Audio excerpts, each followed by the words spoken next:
नमस्कार मंडळी, Priya's magical kitchen मध्ये तुमच्या सर्वांचे खूप खूप स्वागत। उपवास म्हटला की एकच पदार्थ चटकन डोळ्यासमोर येतो, तो म्हणजे साबुदाण्याची खिचडी। चला तर मग सुरुवात करूया साबुदाण्याच्या खिचडीला। त्यासाठी मी कढई ठेवली तापण्यासाठी, त्यामध्ये तेल टाकले 3 चमचे। तेल टाकले, टाकूया आता त्यामध्ये मिरचीचा खरडा,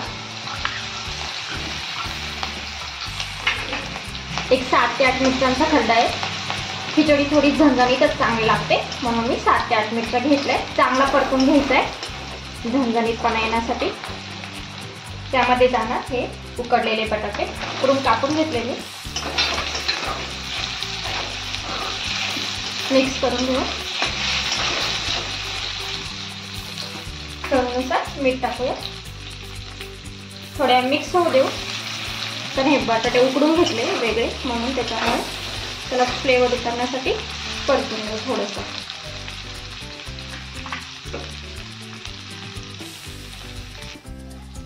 परतले, त्यामध्ये जाणार आपला भिजवलेला 1 वाटी साबुदाणा आणि अर्धी वाटी तूर। मिक्स करून घेऊया।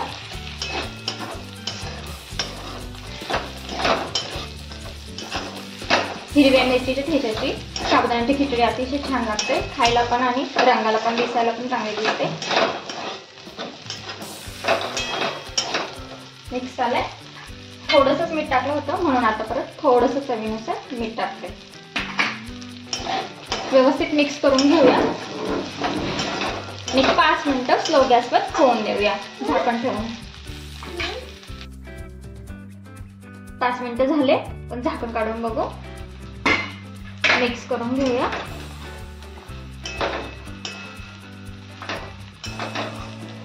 बघू शकता किती मोकळी सुटसुटीत अशी साबुदाण्याची खिचडी तयार झालेली आहे।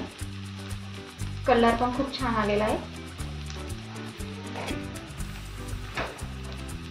अशा प्रकारे आपली साबुदाण्याची खिचडी आता तयार झालेली आहे। गॅस बंद करून देते, आता आपण सर्व करूया। आता आपण खिचडी सोबत खाण्यासाठी शेंगदाण्याची आमटी बनवतोय। त्यासाठी मी कढई ठेवली गॅसवरती, तेल टाकले, त्यात 2 ते 3 चमचे। तेल गरम होतंय, त्यामध्ये हे वाटण टाकते।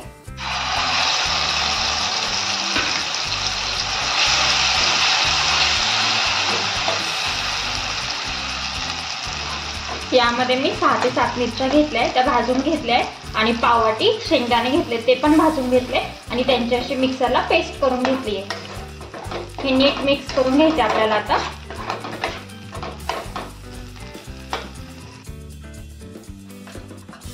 बघू शकता मसाला आता आपला तेल सुटेपर्यंत परतलाय। त्यामध्ये जाणार हा उकडलेला बटाटा, उकडून कापून घेतलाय मी तो, त्याच्या फोडी करून मिक्स करून घेऊ। त्यामध्ये जाणार हे बॉईल केलेलं पाणी, पाणी शक्यतो बॉईल करून टाका, पटकन तरी येते, उकळ पण पटकन येते। मिक्स करून घेऊया, खूप पटकन होते, 1-2 मिनिटात फक्त उकळली की झालं। आता टाकूया चवीनुसार मीठ, थोडीशी कोथिंबीर,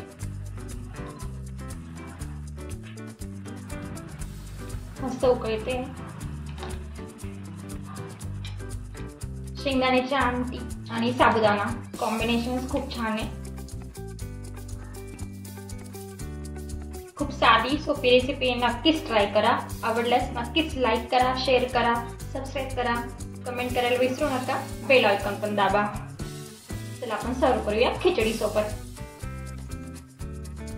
अशा प्रकारे आपली उपवासाची शेंगदाण्याची आमटी आणि खिचडी तयार आहे।